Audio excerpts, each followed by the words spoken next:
the hardest work that a lot of us end up having to go through in life when we really want to elevate ourselves is to look inward. And it's the hardest thing to do. I went through a very dark time. I was very lost. I was angry. It was like I didn't even want to sing anymore. I didn't even know how and where to pursue that. You were walking with conviction, confidence, yet you were just so humble. I remember you just running around with your head cut off because you just wanted to help everybody. The reality is no one is going to show up at your door and say, here's the opportunity of a lifetime you've been waiting for. The opportunity for me to be where I am today and for everything to align for me to be here means that it's God's hand in it.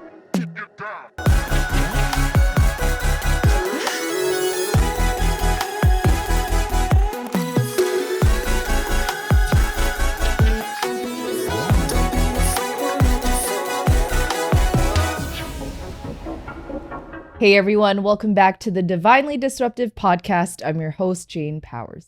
If this is your first time tuning in, I'm so happy you found us. This podcast is all about leveling up your life, creating space to dream again. And today's guest is a multidimensional superstar. She's a TV host, she's a podcast host, producer, media expert, and truly crushing it as a female entrepreneur in Vegas. And I'm so excited to finally have this chat with you. Welcome to the studio. Oh my goodness. Thank you so much. This is so wonderful. And what an intro, by the way. I was like, do I smile? Do I like jump up and dance for that? But thank you so much. That was so sweet. Absolutely. And before I get in, I actually wanted to give you a little gift, token of appreciation. Oh my goodness. I am creating stainless steel affirmation bracelet. And it's called Be the Change. I thought it was just a simple reminder that, you know, God created us all so uniquely with such unique talents and gifts. So be blessed. And I hope it's a reminder. Thank you so much. I'm putting it on right now. Absolutely. And now we can be soul sisters and be a reminder. Thank you so much, of Jane. Course. This is so sweet. Yes. And I know we were chatting off the record, just what an honor it is to meet other godly women and women who are just changing the game, especially in the city of Las Vegas. So we're going to just jump right in. Yes. This is a crazy loaded question. Who is Jessica and what brought you to the wild city of Vegas? Oh my goodness. That is a very loaded question because what a story, right? What a journey. It's interesting because one of the things I always think about and I talk about when I'm asked, you know, hey, you know, how did you even get here? Right. Nothing was a straight path. And in fact, if you were to have a kindergartner just draw whatever and you look at this picture of all these scribbles, that's essentially what my journey has been. And I started, I was born in New York, and we can kind of start there of a young Jess and do a quick little snapshot there. But I was born in New York. I was raised in Virginia. And along my childhood, my mom was like putting me into everything. Like, we have to figure out what she likes. You know, what does she like? And I was in a choral society, county chorus, choir, throughout church, throughout private school. I would compete in large ensemble, small ensemble. So singing and music was always my joy, my passion. And I very much got that from my mother. And we were heavily involved in the church, praise and worship, you know, that whole thing. And man, one church service, Melissa, she was our worship leader. She heard me singing, and I was, you know, just singing with the choir. And now she's leading worship, mind you. And she comes over and she hands me the mic and she says, you know, it's your turn. And I was 15 when she did that. And she said, God is calling you to sing and to lead. And when she had done that, I mean, it opened up a new world for me in my spiritual journey and my walk with God. And I just really was about my music and giving that gift back, you know, in a sense. And so I followed that and pursued that. We ended up moving to Florida, And it was a tough time. You know, my parents had gotten a divorce shortly after. We didn't find a church the way that we had in Virginia, and that community and that home when it comes to like your home base of a church, it's really powerful. And we didn't have that. And so I went through a very dark time. I was very lost. I was angry. It was like I didn't even want to sing anymore. I didn't even know how and where to pursue that. And I was about 18 when my mom was like, look, I know this is a really tough time, but I think we should try some different things. She found some competition called Talent Rock. And this was led by Lou Pearlman. And Lou Pearlman, if you look him up now, let me tell you, if you don't know, he ran Transcontinental Records. He was the guy who put on popular bands like NSYNC and Backstreet Boys, bands that we know and love.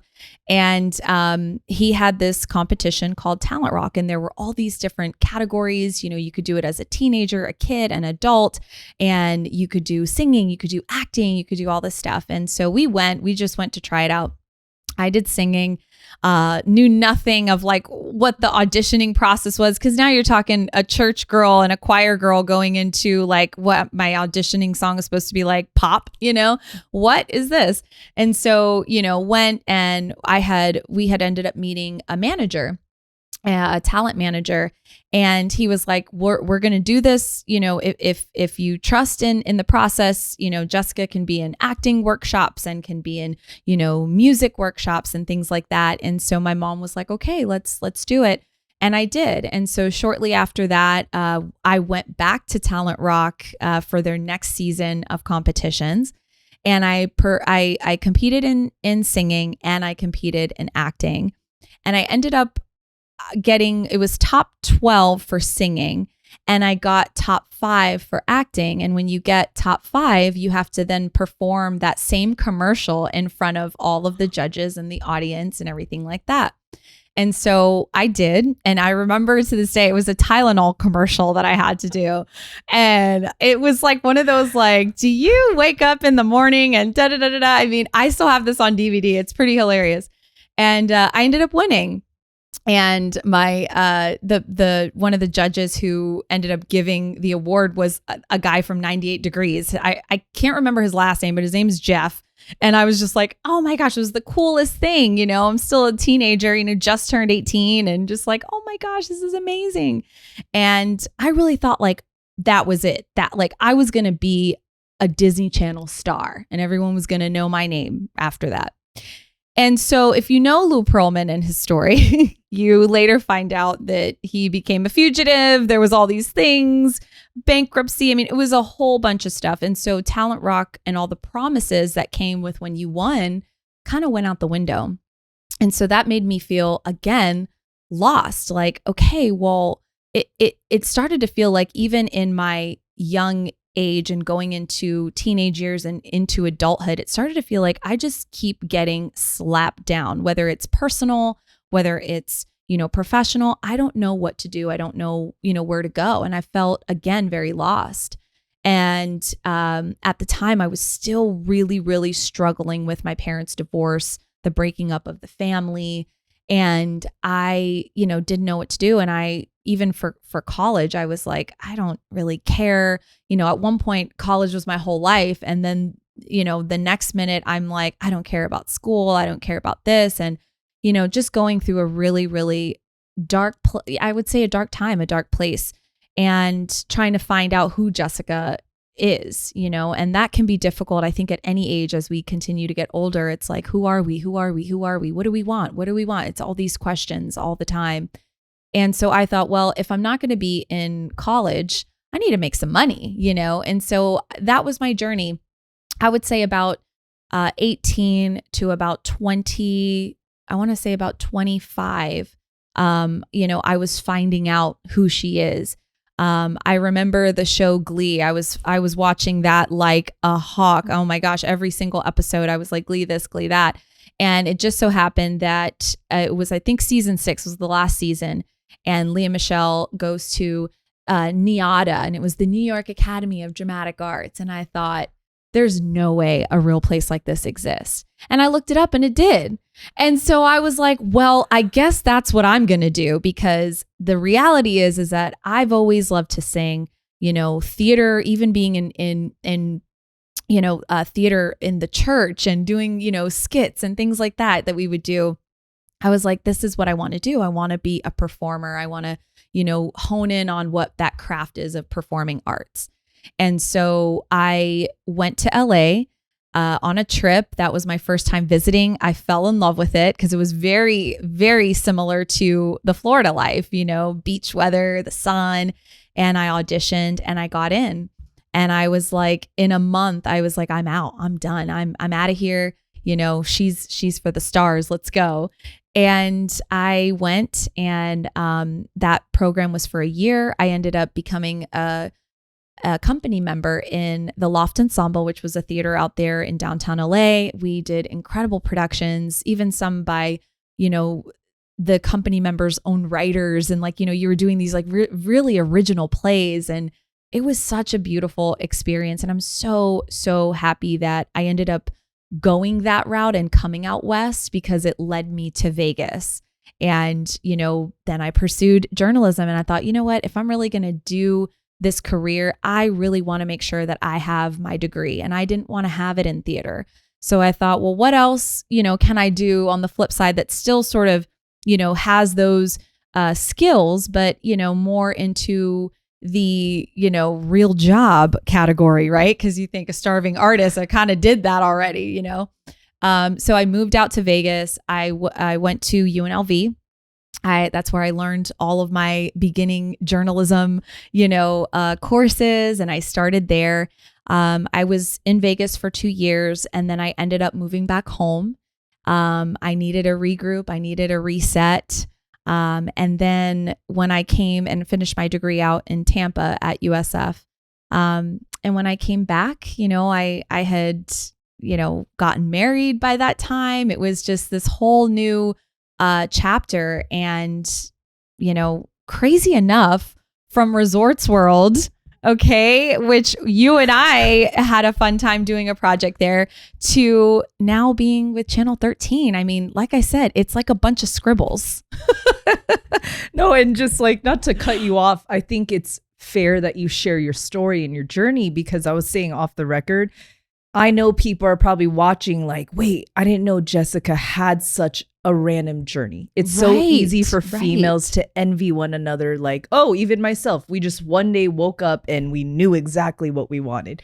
We know that is not the reality. So even as you're sharing your musical talents and your ability to just express yourself, you make more sense to me, because I remember just having, a moment with you, and I was telling my husband, you had such an air about you. You were walking with conviction, confidence. You were just so humble. I remember you just running around with your head cut off because you just wanted to help everybody. And I'm like, the humility that you had, though, was very admirable, because, I didn't know what your job title was necessarily. But in that moment, I'm like, oh, okay, she's obviously some CEO boss. If I don't have a good moment with her, I'm done forever. But you were somebody that I was like, you know what? We're going to keep in touch. I think I exchanged some text messages here and there. It wasn't just pay me for my job, but I'm like, wait a minute, there's something here, and I got to figure out what it is. And so even you sharing about your church, your spiritual background, what an honor to just sit here with you, because I truly believe you do start to attract what you are, and you do start to attract the type of people that you're also becoming. So to even have maybe 1% of your zest, Jessica, I'm like, I'll take it. I'm not where I want to be yet, but just your love and light already, it shows. And I still see that little girl in you, right? You're a full grown woman. You're a wife. You're a leader. You're such a beautiful mentor to so many people you probably don't even know. But I can still see that childlike girl in you that's just hey, I'm still here figuring it out. I still have so much more I want to conquer, but God, I'm going to trust you, and I'm going to be very aware that this journey, it's going to be full of questions. But as long as we put God first, that will lead us to the next, right? Absolutely. I completely agree. And you know, I think that no matter, even if you started at 5 and said, I'm going to be a lawyer, and you end up being a lawyer, I still don't think that that path is a straight line. I don't think it is for anyone. I think that there's so much that happens in our lives personally, professionally, that no matter what it is, we're all these windy, twisty sort of roads. And, you know, there is a lot of trusting the process, and that's scary to do. You know, you're sort of like, you know, for me to sit here and say, oh, I've never questioned where my journey or path was going to take me. That's a lie. I would never say that, because I have. And the reality is, what helps with that and what calms my spirit in those moments is saying, I have no idea what's about to happen, but God, you got me, right? Okay, cool. Just making sure. Okay, cool. And you just got to keep going. And I think one of the biggest things that I had always done, no matter what it was, no matter what struggle I was going through, you know, I've been in therapy, I've had coaching, I've had relationship coaching, I've had business coaching, I've had personal coaching of just lifestyle and health. I mean, you know, no matter what it was that I was working on or working to achieve, God always found me moving, because I always was moving. It was like, I don't know if this is, you know, where it's going to go, but I need to keep going. I need to keep moving. You know, when you have faith, you know, in whatever it is, you know, whatever you trust in, whatever you put your faith in, when you have that, and for me, it's putting it in God. I sit back and I'm like, yeah, you know, I trust where you're gonna take me, but it's not like I sit and do nothing, right? And go like, well, you're just going to have this, you know, Universal Studios executive knock on my door and say, Jessica, it's you, right? No, that would be a miracle. And can God do it? Absolutely.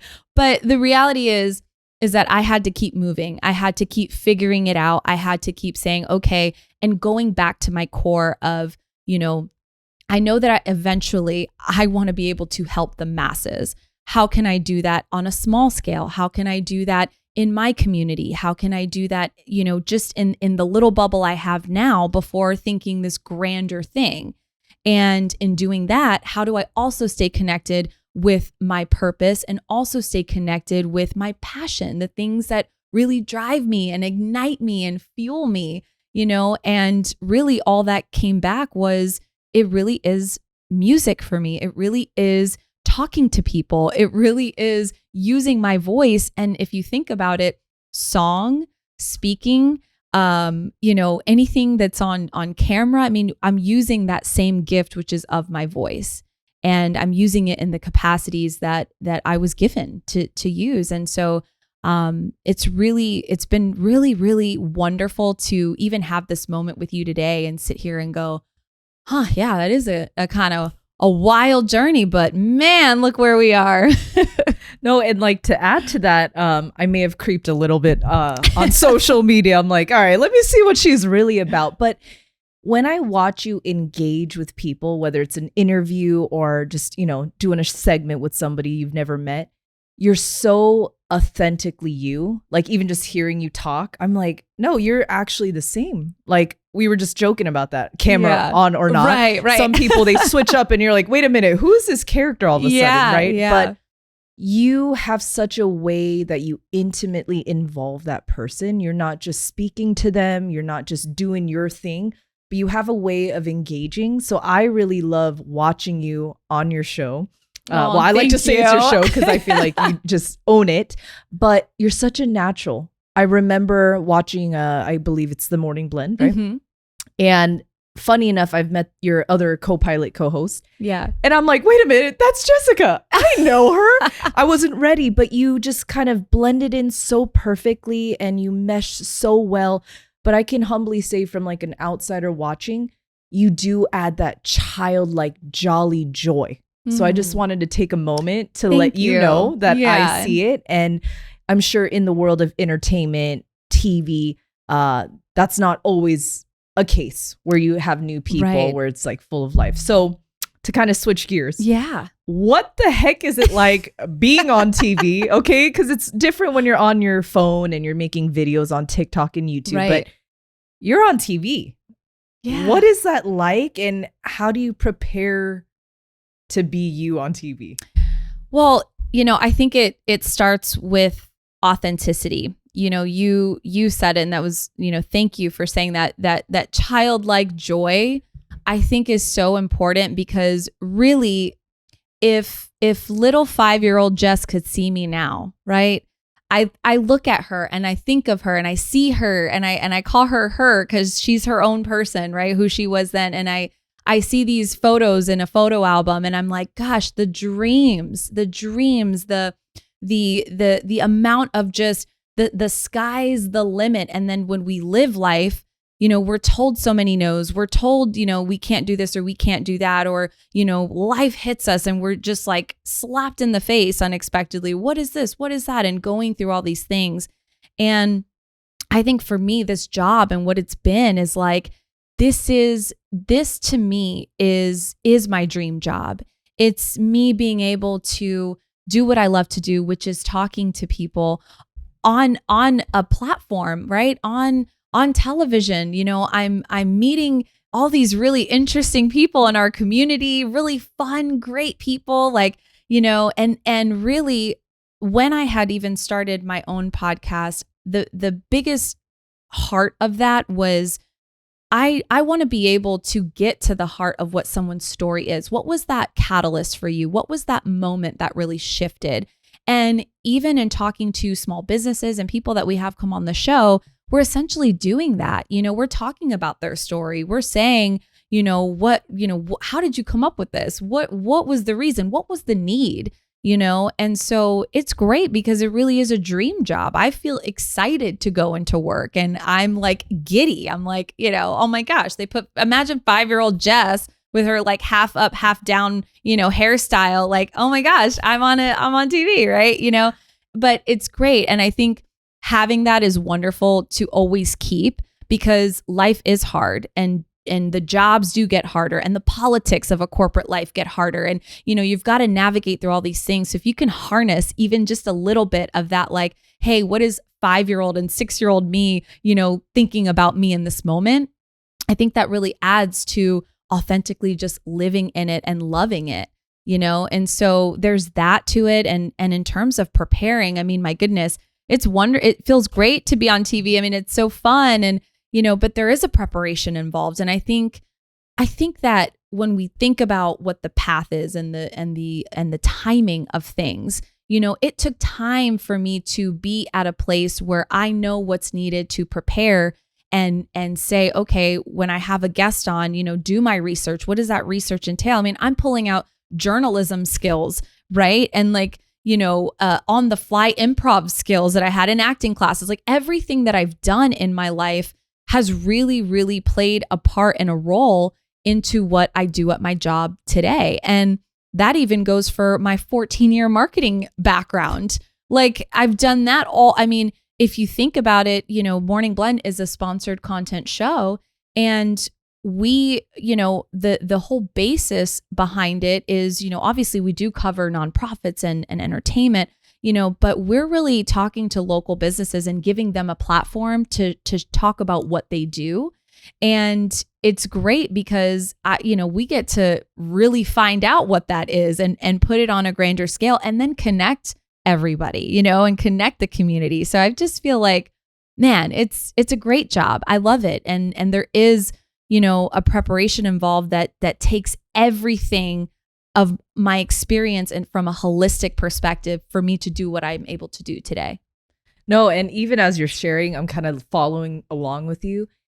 There's no accident you're placed in the position that you are. Like you hit it on the head, because people listening and watching, they're like, okay, how do I get to Jessica's place? How do I get to Jane's place? I would sit here and lie if I said, well, I just kind of rolled out of bed and I just randomly got in this seat. Right. And we're just having a conversation. So I really love that you highlighted, well, Jane, it's almost like every experience, every life experience, good, bad, ugly, professional, personal, everything in between created you into the strong, resilient woman that you are. And I can totally affirm what you're sharing, because as women in places of power, it's not easy. And especially whether it's media, marketing, Vegas, we're going to butt heads with politics or male dominated environments. And you and I both probably have experienced that.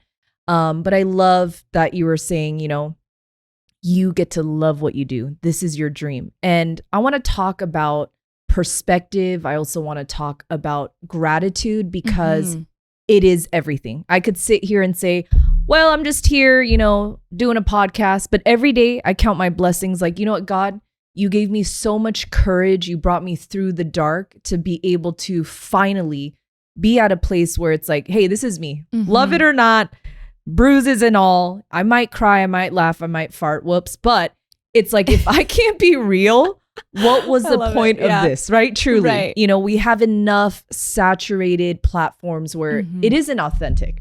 So for me, it's like, hey, if I smell a little bit, I'm so sorry, but take me as I am. Right. There's too many, filtered moments. So let's talk about gratitude. Let's talk about perspective.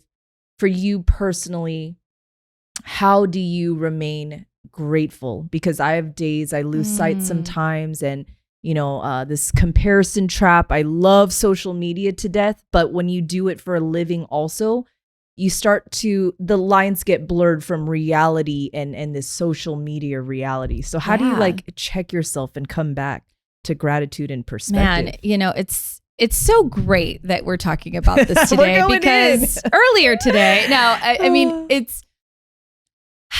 really is a check-in. Let's start there, because I have been, in all of the, as I mentioned before, right, everything sort of makes sense into what I've done, and how I'm using it. Even the podcast that I created, that's how I was able to even really feed that, like, oh, I like to talk to people, and this is a way to do it, right? And I feel like when, and I'm speaking to me, and I'm sure there are going to be people that either resonate with this or not, but when I end up achieving something sometimes, right? It's like I'm going, I did it. It's like, okay, well, I did it. What's next, right? You kind of lose sight of like, wait a minute, did you even taste it a little bit? Did you even simmer on it? Did you sit on it for a minute? Did you just like, man, I just did this. And so when I consider myself very ambitious. Even my own mother is like, do you ever feel at any point that everything that you've done is enough? And when she asked me that, I was like, excuse me? Like, no, immediately I was just like, no, like there's this. And I think it's in those moments, even on Blend. I mean, I had to have a real conversation with myself and was like, this has been 4 months that I've been on this show. It's like, I'm so used to like, what do the next 5 years look like? What do the next 10 years look like? And I think that there is something really great in that, and really empowering, because, you get to sort of get your goals in order and your goals together, which is great. But I think if you're so in the future, you kind of tend to miss what's happening now. It's that living in the present and staying in that and kind of simmering in that. And so for me, I even had to have a check-in with me today and go, instead of thinking like, okay, well, when my contract's up, what's next? It's great to have all of that. That's not a bad thing. But I think when it becomes that's what the focus is, and it's not about, I still have to do a really great job here, and I still have to really enjoy what I'm doing here now in this moment. I think that's when gratitude comes in, because that gratitude and you checking yourself and saying, hey girl, hey pretty thing in the mirror, we just, we just did this, but we still have a ways to go. We still have, crafts to hone in on. We still have like skills to redefine and, really nestle in this. Let's enjoy it. Let's, savor it. That's the word I was looking for. Let's savor that, And I think that's what goes hand in hand with that gratitude. It's important to check in with yourself and say, gosh, God, I am so thankful for where you have placed me. Because while everything can make sense, even in all the windy turns and everything that I've done, and it all plays a role into what I do today, as I've just said, the reality is the opportunity for me to be where I am today and for everything to align for me to be here means that it's God's hand in it. And so you have to have that gratitude to really make sure that you're not only thankful for, the blessings that you have, but that you are really enjoying what those blessings are. Because sometimes we could be on our knees and praying and crying and saying, God, where is this blessing? I need this thing. And it happens. And then what? You're on to the next, God, where's this thing that I need? That's where that check-in, I think, comes.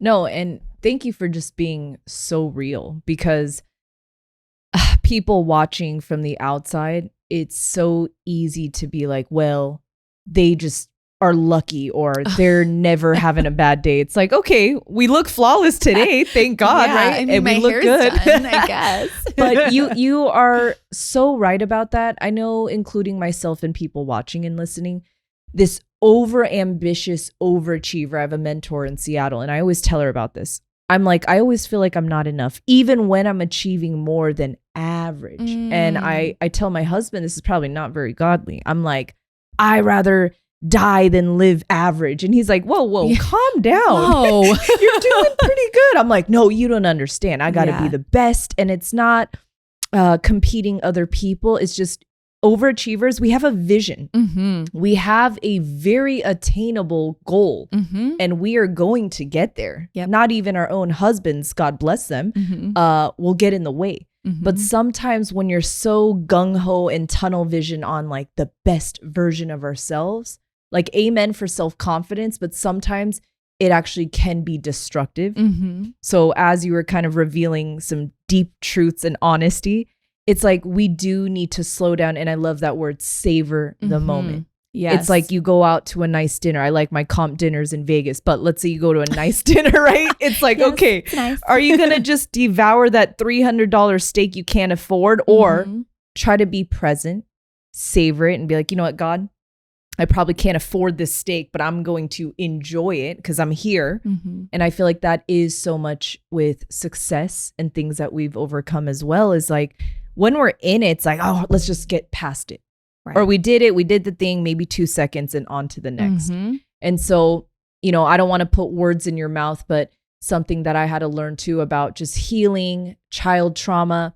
There were moments in our childhood that we just wanted to pass, because I resonate with a lot, like without opening up a can of worms. I resonate with a lot of childhood experiences you had.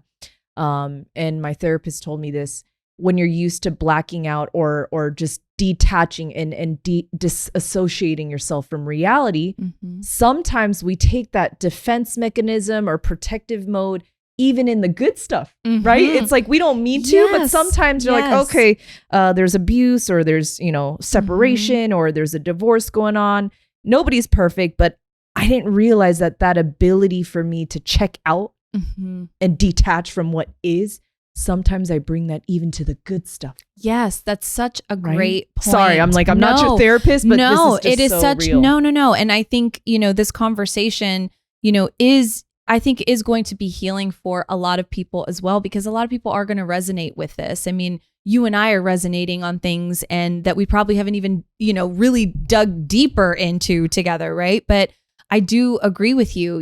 I do think that, gosh, there is just something to be said about the fact that when you do experience whatever kind of traumas, because the word trauma can mean from minor to the ultra severe. And so I think we all, like you said, we build these defense mechanisms, and you're right. There are things where we sort of can even put that in the good. And there have been times where, because of past experiences, I felt that when is the other shoe going to drop? Because I have this really great thing happening. I have this really great blessing. I mean, before I got married, I cried to my mother-in-law and I was like, does the feeling of like, I'm so happy and this feels bad, like, is that good? Like, is something going to happen because I'm happy? And she was the one, like, we sat down and she was like, that is a normal thing to feel. she said, but it's also, it's coming from some other stuff that you know, that you need to explore too. And she said, I've even felt that way before of like, God, this is so wonderful.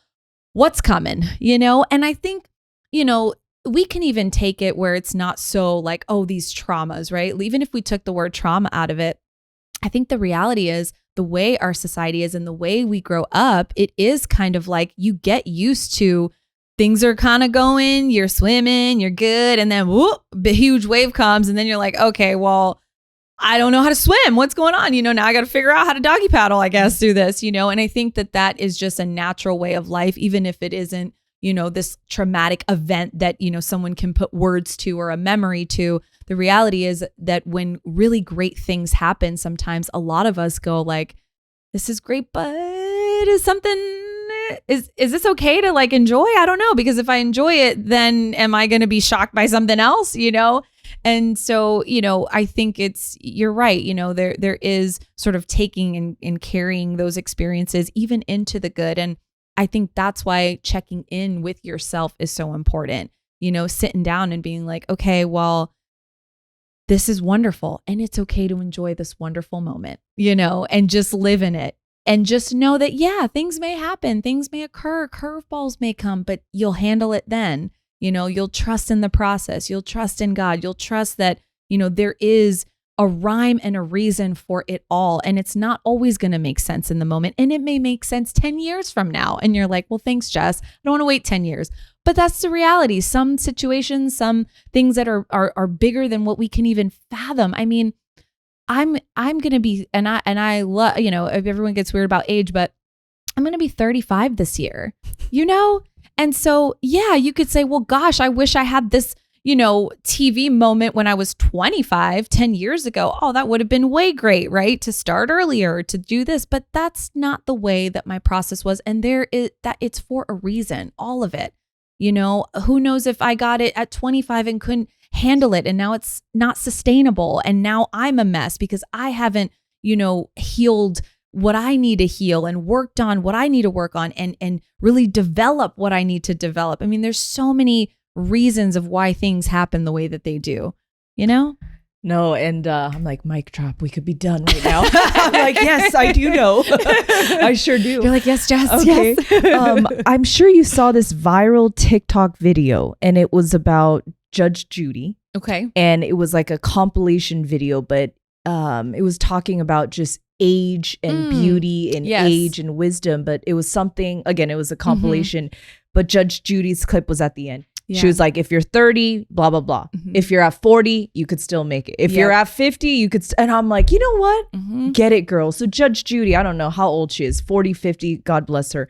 But she kind of hit something really cool. It's very counterculture. But the TikTok video, it was all about all these amazing women in different age brackets, but even like a 50, 60-year-old. Even if we make it, or like we really make our big break at 50, 60, especially under God, we're all a child of God, there's no shame. Right. And there's no rush for success. So when you talk about your age, you know, I'm almost 34.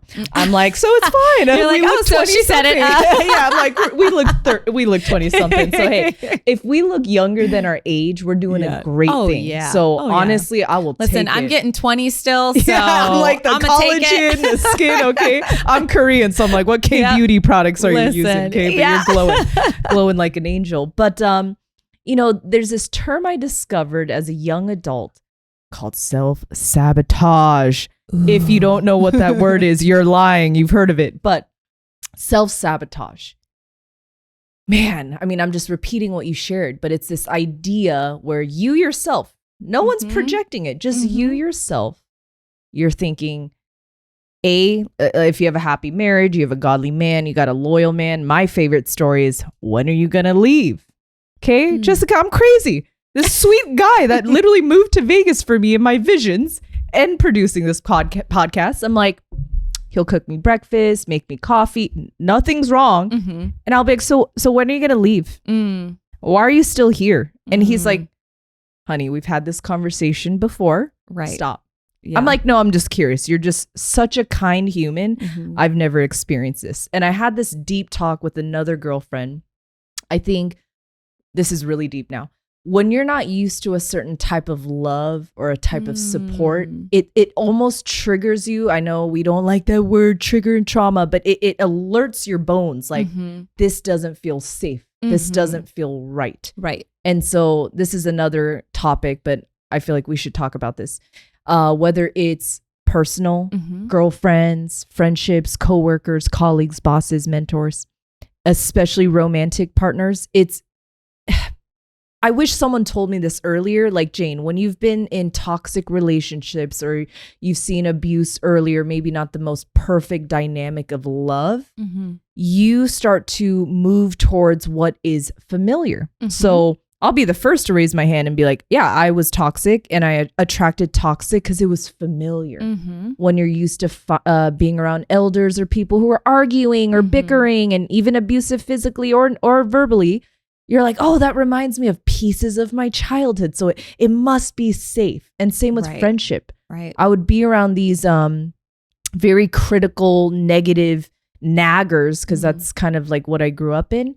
So the moment I changed my life, like got baptized, and I'm like, okay, God, I should probably change because whatever I was doing isn't working. When I met my husband, I was like, you're such a good dude. And then he's like, what's going on here? What is happening here? So to fast forward, I feel like we all have moments where we attract some funny people. Living in Vegas, it's not easy to necessarily attract the best right away. We live and we learn. But what was it like transitioning to Vegas, being what you are? Because I know for me, it wasn't necessarily the easiest transition. Well, as I kind of mentioned on the journey, right? I lived in Vegas for 2 years. It was a very tough time because I was still trying to figure out why I was even there, what was happening. And the truth is, I mean, I was with my husband, who is my husband now. We were dating. It didn't work out. And I just felt like everything had revolved around him. It was like I even had moved from LA to Vegas. It was one of those, really love whirlwind kind of romances at the time. And again, that's why I really go back to timing is everything, because we were always endgame, just not then.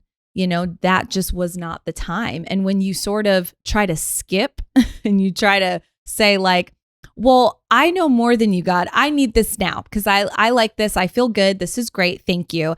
And then soon enough, you realize, okay, well, I'm way off. Something is wrong. I think it's from Hamlet. Something's wrong in Denmark. But that's a play for everyone's like, who's Hamlet? Theater girl, I know. But and so it didn't work out and I felt very lost, right? I was like, I don't know what to do. So I move back home. I go and, regroup, heal. I get therapy. I go and finish my degree. I'm like hyper focused. And in doing all of that, and mind you, for work, I was working with my dad at his auto service shop. So I'm, in business with dad, and just figuring it all out. I ended up staying in Tampa for 4.5 years. Nearly 5 years.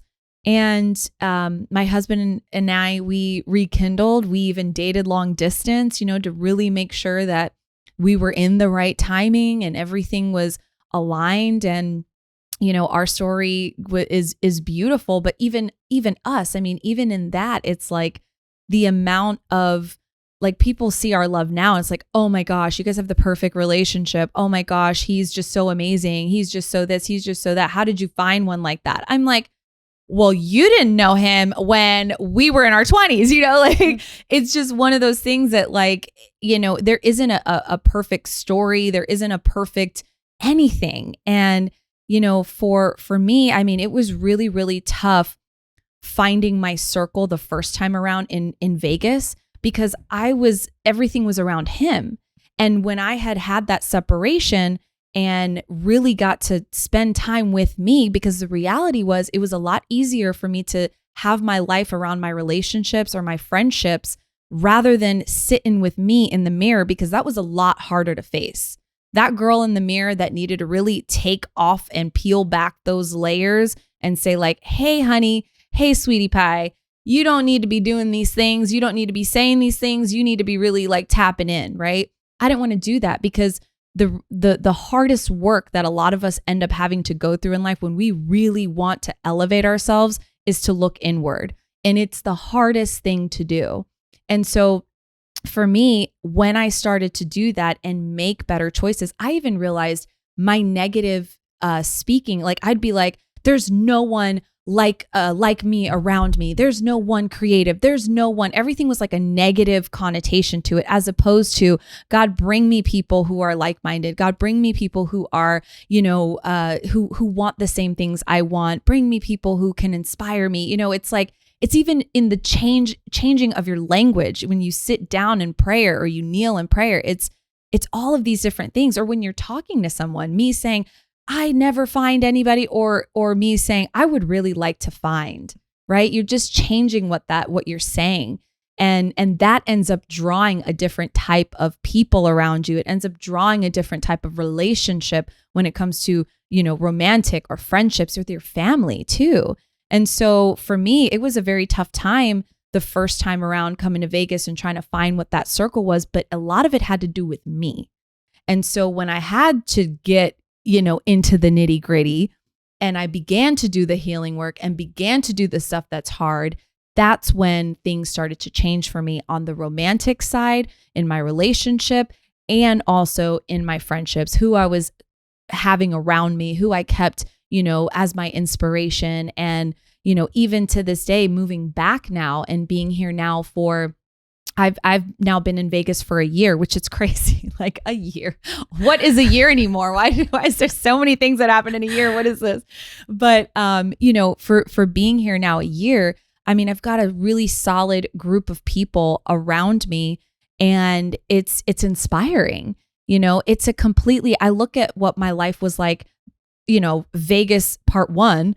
And I'm like, I like Vegas part 2 so much better. And again, it wasn't the people, it was, I had to do the work. You must have went through my brain and answered the questions I was going to tell you, because I'm like, how does one get here? But wow. Okay. I'm like dropping gems. I'm like stuttering. I'm like, give me a second. But people think there's maybe there is somewhere out there a Success for Dummies book, but I like that you just was so direct. It started with you. Because I almost wanted to see if you would give me a fake answer. Like, well, you just do all the stuff and then you just do the schooling and then you just No, get books here. are great. Yeah, sure. Right. But wow. Okay. Especially as I like to use air quotes because we all think we're a boss babe and we don't need anybody. That is a false reality I created back in the day. But that inward thingy that people don't want to do, I am one of those humans. I love preaching and teaching and mentoring and inspiring everybody else. But the moment it's on me, I mean, this is a lot. I'm a little sad. I'm a little depressed. I'm a little anxious. And we're going to talk about it. So just sitting here right now, I'm like, can you be my mentor? You're absolutely right. Like, you're kind of calling me out on the spot right now, because I had a phase like literally last month where I was telling God and the universe and just spreading this ickiness to the world. Like, I can't meet anyone like me, or there's no like-minded people like me. Instead, I was like, you know what? I'm going to fixate and focus on the godly women that I want to be around. And I'm going to focus on the talent that is in this city. And I'm going to create space to invite those women. So full circle moment right now. Yeah. If I didn't create an intentional space to be kind of like bridge that gap, then I may have never given myself the opportunity to meet somebody like you and other movers and shakers in the city. So that's great wisdom. Now, for a little girl or a little man or somebody out there that is, looking for a career in the TV space, media, even entertainment, because I'm going to take some mental notes from your answers. Where can they start? Because I know you talked about schooling, of course, that natural gift you had as a kid. And then, of course, just all the divine timing and being led by God. What would be like the first message or guide you would tell these people? So I think the important thing is to first figure out and I'm going to say what it is you want to do, but I'm going to define it because it can seem trite. It can be like, okay, yeah, figure out what I want to do. Well, this is what I want to do. I think when you kind of get to the like that inwardness, right, that we were talking about, and really going deep and going in with yourself, you need to really dig deep into what it is and why, because if you don't have a why into whatever it is you're trying to do, you will feel very lost, and it's going to seem like there is never going to be a starting point, A, B, C, D, the next step, whatever it is. So, and I will say the why is what keeps you harnessed and locked in throughout whatever the windy road is. So if you've done that work, and if you've said, okay, I know what it is and why I want to do this, then, nowadays everyone's like, oh, school is whack, right? Or you don't really need it to succeed. Yes, that's true. A lot of things in entertainment is like, you just got to get in. Well, the reality is the best way to get in and what's really easy and helpful is that if you are able, if you have, the financial support, whether it's through, the government, whether it's through, what family, whatever it is, if you're able to go to school, that usually is always like my first recommendation to people, because you can do internships, and internships are like the easiest way to get in to really, they're just like internships galore. They're like, we want to not pay you, but, give you all this experience. Great. And if you can do that for a semester, I recommend it a lot. Honestly, what's happening now is like people are being like, hey, we need to be compensated. So there are a lot of paid internships now. Times have changed. Before it was like, grab my coffee and we'll kind of tell you what we do here, right? But now it's like, no, we need real experience. We want to give you that.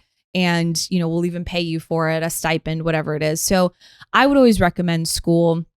For me, I say that whole internship thing from experience. Mind you, you're talking to a girl who, I had a very rocky relationship with college. I was in and out of school each time. I was like, maybe I do, maybe I don't, maybe I do, maybe I don't. And so much so that I didn't do an internship. And I regretted it. And I don't like regretting things, So even now I tell my younger, my younger sister, I'm like, do an internship. She hears it like every single time we're on the phone. She's like, how did you make this conversation be about an internship again? And I'm like, do it, because she's in school right now. And I'm like, it's the easiest way to get connected. I would say that. I would also, if you're like, I'm out of school, there's no way I'm going in for the master's or whatever else. And, how do I get there? There is something to be said, and it could seem pushy, it could seem a nuisance, but there's something to be said about finding whoever it is that's connected to wherever it is you want to go and being like, hey, the amount of LinkedIn messages I have sent in my lifetime. Whether they all land somewhere, maybe one did out of the 300, who knows, but at the end of the day, I do think that being able to just reach out to people. If you know someone, don't bother them like over and over and over, right? With a little bit of like understanding that people are busy and all of that, but reach out. I also think that having conversations, going, it seems like networking, but like going to an event, if there's like a conference in town, or like, really doing your research. If you're sitting here saying, I want to do X and here's why, and you've done the homework and you have that answer, then you also are going to have no problem researching whatever it is that you need to do to get it, right? And so there has to be sort of that drive too with it. The reality is no one is going to show up at your door and say, here's the opportunity of a lifetime you've been waiting for. Sure, that'd be great. And could it happen to someone? Absolutely. You never want to say never. But for all of us here in the world, a lot of us have to just do the work. And there were a lot of times where even, things I had applied to, like positions I was applying to, I even found out who the hiring manager was, or I found out someone who knew the hiring manager. Nowadays, LinkedIn makes it so easy. It's literally telling you, hey, so-and-so is connected to this person and you guys are a mutual connection. Okay, cool. I'll send them a message, So I think it's just really trying to get as plugged in as you can. And then now, if you're like, man, I really want to develop my craft, but I don't want to go to school, or I don't have the money to go to school, that's totally fine. There's a thing called YouTube. There's a thing called, I think it's like all these like different Fiverr things. I mean, there's so many platforms right now where if like you're interested to learn something, you have the ability to. We no longer live in an age where school is the only way we can have any sort of education in what we want to do. And so I say, if you're looking for that next step, get the what is it, get the why. I say go for, if you can have and make connections, do it, network in a way. And also, if you want to hone in on some skills, take a class. You want to learn about branding, take a branding class, pay $30 for it if you can, and do it. You want to learn about how to operate a camera, do that. The tools are there. No, and I love, I don't want to say age, but I love where we're at in our lives, because there is something powerful about tradition. Mm-hmm. So I love that you're saying, hey, everything and anything is available, but there is a little bit of education and academics, whether it's a traditional school or YouTube University. Yes. Everybody loves saying that. But we're in a space where you're absolutely correct. There's no excuse. Mm-hmm. Like, my pet peeve is when people say, well, I don't really have anything to do, or I'm bored. I mean, I say that once in a while, but there's something to do. Mm-hmm. There's a direction you can pursue. And I truly believe that I say it's like the post-pandemic fog. 50% of the world, they're going harder than ever. Mm-hmm. Like, they're finally ready to figure out the why and do what they love. And then there's a 50% that maybe took advantage of unemployment and whatnot. But work ethic, I don't want to sound like a broken record. I was shocked to talk to some of these CEO, small business owners, and they're like, Jane, sometimes you meet people who are ready to work. Like, I don't care how much you pay me. Or there's kids out there that are like, give me a promotion, and they haven't even tried to work or prove themselves. So I love that you kind of hit it on the head. Like, if they don't want to listen to me, they'll listen to you. But I do feel like there's power in being a student of life and progressing mentally as well, because it's easy to get complacent. So in terms of hobbies, okay, because we all know you've done so much, and I love it. I'm like, we could talk for days on all your accolades and accomplishments, but what about hobbies, like things you do to unwind, disconnect necessarily, because we need to not always be in work mode. But yeah, tell me about that. Well, so yoga is one. Like, yoga for me, I do love it because it does almost force me to sit still. Like, even though we're moving in poses and stuff, there is a stillness and a calmness that I don't experience in my normal day-to-day life. So I do enjoy that. Another, I would say, and this is gonna just be like, really, Jess, but I'm a binger. I love Netflix. Like, I just do. And the truth is, I mean, I've co-produced a short film. It's now streaming on Amazon Prime and Tubi. It's called Paperline. Great film. We did that project in Tampa, but there's something to be said for me because I love film and television. I love the entertainment industry. I do it's a creative space for me. And I want to be able to know what is out there. I write, so I have screenplays, I have things ready to go when the opportunity comes, and I believe that it will. There's going to be films I want to put together. There's going to be series, episodics I want to do. And so for me, I really need to know what is being digested out there too. So I kind of call it homework. My husband is more like screen time, but like, I feel like that's a little, I think, like those are like fighting words, like leave my screen time alone. You know what I mean? But no, that is actually, we love it. Like we just got on this new show on Netflix called Hack Your Home. Oh my gosh. It's like the best thing ever. We're just like, that is literally, when you say hobby, that is literally like, that is the downtime. Like, cause there's obviously shows like Jack Ryan and all the popular stuff on that's on Amazon, but other stuff from like Netflix is great. But the one on Netflix of Hack Your Home, I mean, we're just like 9:00 comes, it's bedtime. We're like, oh yeah, hack your home. This is it. I mean, it's just so great. So like, those are the things I do, to keep calm. I have my devotions in the morning. And really, I love singing. Like, I'm preparing right now for two really great things I'm excited for. I'll be singing the national anthem at the Aviators game this month. That's on the 27th. And then I will be doing a 3-hour, Lord Jesus help me, a 3-hour set at Easy Speakeasy at Aria on the Strip. So it's really exciting stuff. And while I'm in a rehearsing kind of practicing mode, it really is my hobby. I love it. It's kind of like my joy, my passion, my hobby, my everything. You know, it feels like work when you're practicing, but it's also something I truly enjoy. So I think when like a hobby can like if a work thing can feel like a hobby, I think that's a great combo. But yeah, I would say those things for sure. God, that's so real. I'm like, mine's not as fancy. I'm like, I love Love Island UK. How random, right? I'm like, well, I'm happily married and I need something. Yeah. Sorry, I meant to say that. I'm like, sometimes we just need one of those like zone out, right? Binge shows. First of all, congrats on all the awesomeness. I'm like, if I could watch you and listen to you sing, I'll find a way. I'll like jump through the fence if I have to. So I'm going to look forward to that. Before we end every episode, I always like to surprise my guest and ask them, what is the 3 biggest life lessons that you've learned so far in your life?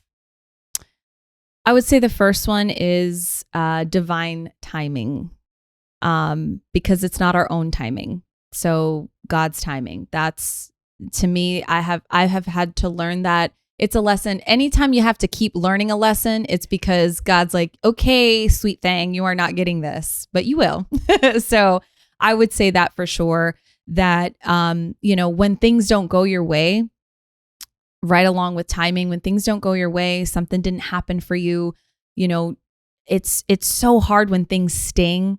But a lot of when we dive into that, of what that sting is, it's a lot of ego. It's a lot of pride. It's something that an expectation we thought we were going to, or we thought we should have, or something like that, which all of that is tied into that. And the truth is, God's timing is not our timing. And so I've really had to learn that and really take it as like, if an opportunity doesn't come, or if something doesn't go quote unquote my way, it's because there's a reason for it. There really is. And I believe that that there's a reason for everything. So all of that really tied into timing.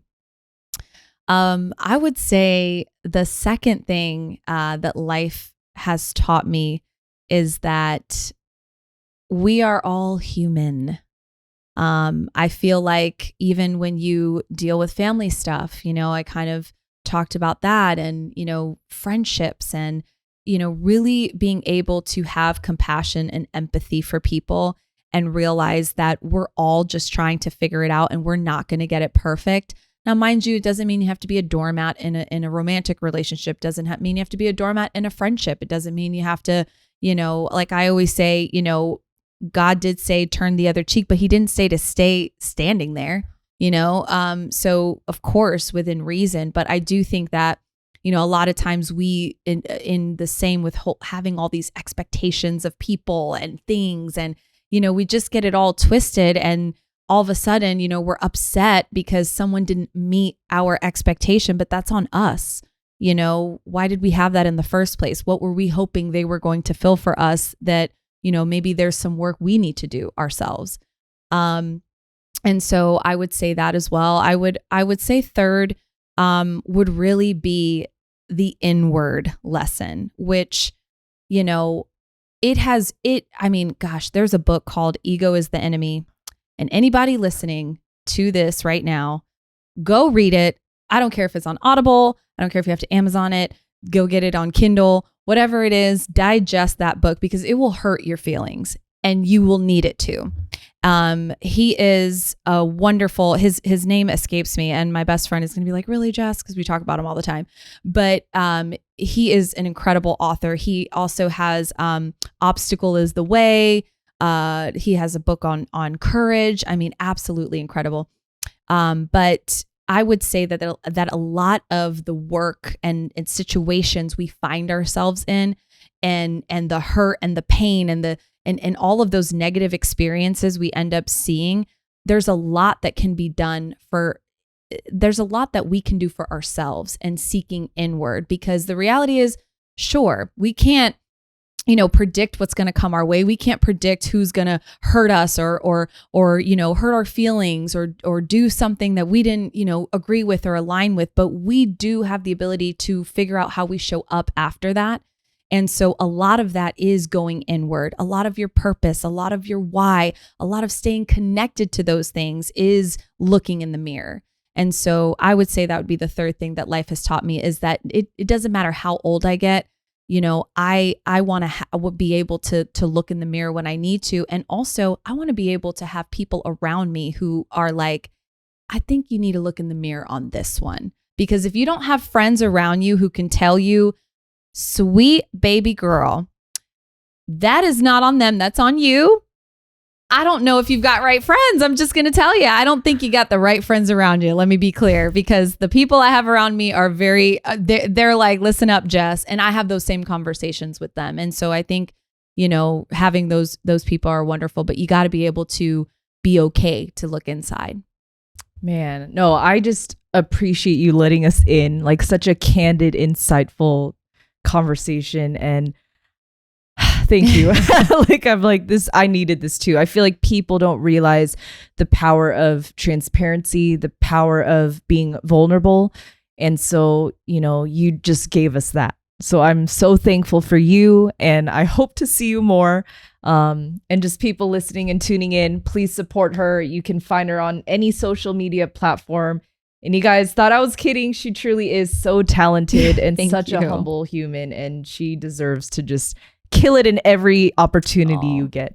Thank you so much, Jane. I really appreciate being here. This has been really wonderful, and it's been equally amazing for me because I don't often get to talk about my stories. So this is great. Thank you for having me. Yes, and we're going to have you back soon. Oh, yeah. All right. So make sure to leave a comment. Check us out. We're going to be on YouTube, Spotify, Apple, iTunes. Until next time, keep shining your light and protect your peace.